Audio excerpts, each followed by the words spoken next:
진리의 사람, 다속 유형문은 누구인가? 175번째 시간입니다. 오늘은 가까워질수록 졸라매야 한다. 가까워질수록 졸라매야 한다 라는 제목으로 말씀드리겠습니다. 공자는 40살에 불혹하기에 이르렀다고 합니다. 그리고 맹자는 40살에 부동심을 얻었다고 하였습니다. 그런데 함석헌이 잘못되기 시작한 것은 40대에 들어서입니다. 유형문은 이렇게 말하였습니다. 천연두는 우두를 맞으면 면역성이 생깁니다. 자기는 면역성이 있다고 생각하다가 병에 걸리면 참 분할 것입니다. 마찬가지로 자기는 세상에 대해서 면역성이 없는데도 면역성이 있다고 스스로 생각하면 참으로 위험한 일입니다. 공자, 맹자는 40살의 불혹이라 했지만 그것은 큰이의 일이고 보통은 오히려 더욱 혹합니다. 이 30대의 정욕이 가장 성한데 그 정욕이 쇠하면 마음이 풀어져 버립니다. 기운이 풀어져서 오래 사는 것보다 젊어서 죽는 게 좋습니다. 예수가 젊어서 죽은 데는 큰 뜻이 있을 것입니다. 젊을 때는 단순해서 좋습니다. 진리에, 종교에, 운동에, 학문에 열중하게 됩니다. 그러나 40이 지나면 풀어져 버려 도무지 뭐가 뭔지 모르게 됩니다.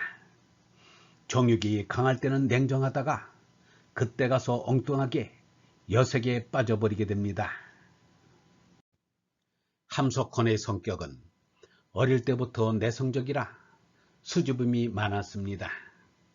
30대까지도 친척의 여인들도 바로 쳐다보지 못했습니다. 그런데 46살에 공산당 치하에 북한을 탈출해 남한으로 넘어온 뒤부터 여인에 대한 소문이 나기 시작했습니다.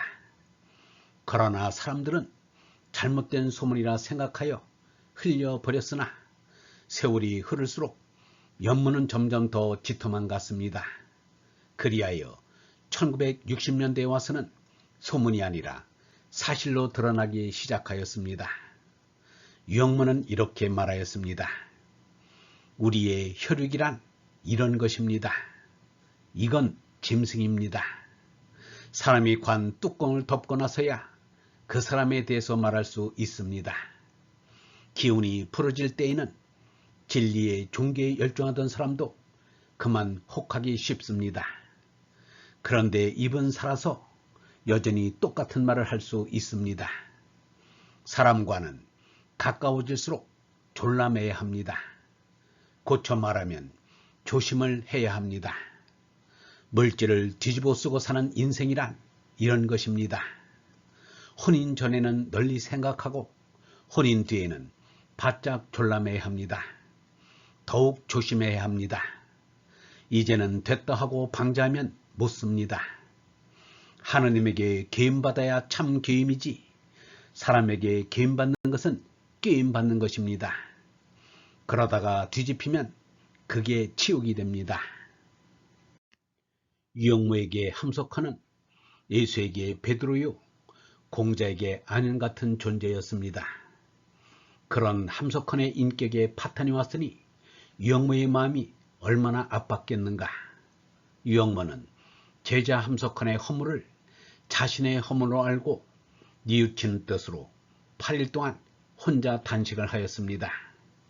함석헌은 스승이 자기로 인하여 단식하고 있다는 말을 전해 듣고 구기동으로 스승을 찾았습니다. 함석헌은 자신의 실덕을 스승 유형무 앞에 고백하고 용서를 구했습니다. 참여하는 함석헌에게 어쩌다가 그렇게 되었느냐고 조용히 물었습니다. 그런데 뜻밖의 대답이 나왔습니다. 그동안에 톨스토이를 두고 게테를 읽어보았습니다. 이 말이 유형무에게는 충격적으로 들렸습니다. 함석헌의 실덕이 본의 아닌 실족이 아니라 습관적인 사도인 것을 간파했기 때문입니다. 하늘에 가득한 허물도 뉘우칠 회자 한 글자를 당하지 못한다고 하였던가. 이미 저질러진 일이라 어쩔 수 없었습니다.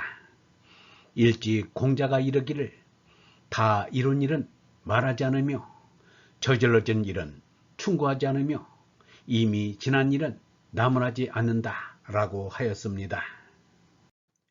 유영모는 논어 자장편에 나오는 자공의 말을 인용하면서 훈계하였습니다.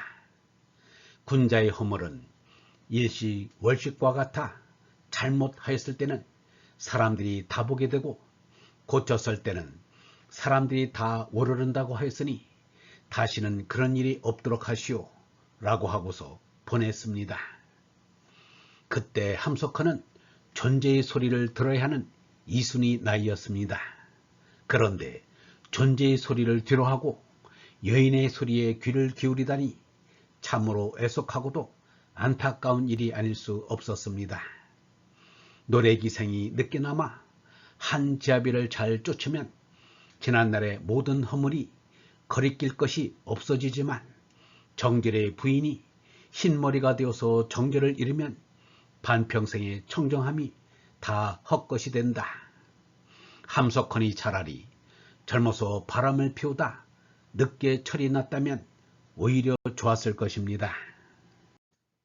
유영모는 이렇게 말하였습니다.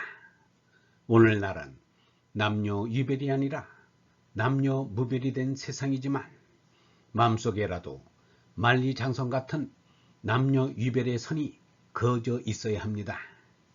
그 선이 분명치 않으면 개인이고 나라고 세계이고 다 망합니다. 도덕을 벗어나면 부력을 잃은 배와 같아 침몰할 수밖에 없습니다. 어쩔 수 없는 이쪽 조건으로 남녀가 한 방에 머물러야 할 경우에는 절대로 잠을 자서는 안 됩니다. 뜬 눈으로 밤을 새워야 합니다. 자기 이름을 자기가 소리내어 부르며 잡념을 쫓아야 합니다. 얼본 여러분, 애욕은 끈질기고 더럽고 나쁘고 무지입니다. 청정심을 유지하여 성심으로 살기란 참으로 어렵고 힘든 일입니다. 그래서 수도자라 해도 매일 쉬지 않고 기도해야 하고 매 순간 깨어 있어야 합니다. 이성에 대한 가래의 마음을 바쳐서 하느님의 소리 듣기에 애가 타야 합니다. 애타는 마음이 부족하면 엉뚱한 소리가 들려오기 마련입니다. 하늘 소리를 듣지 못하면 늙어서도 음란한 소리를 쫓아가게 됩니다. 영성신학원 다속 아카데미의 하늘소리였습니다.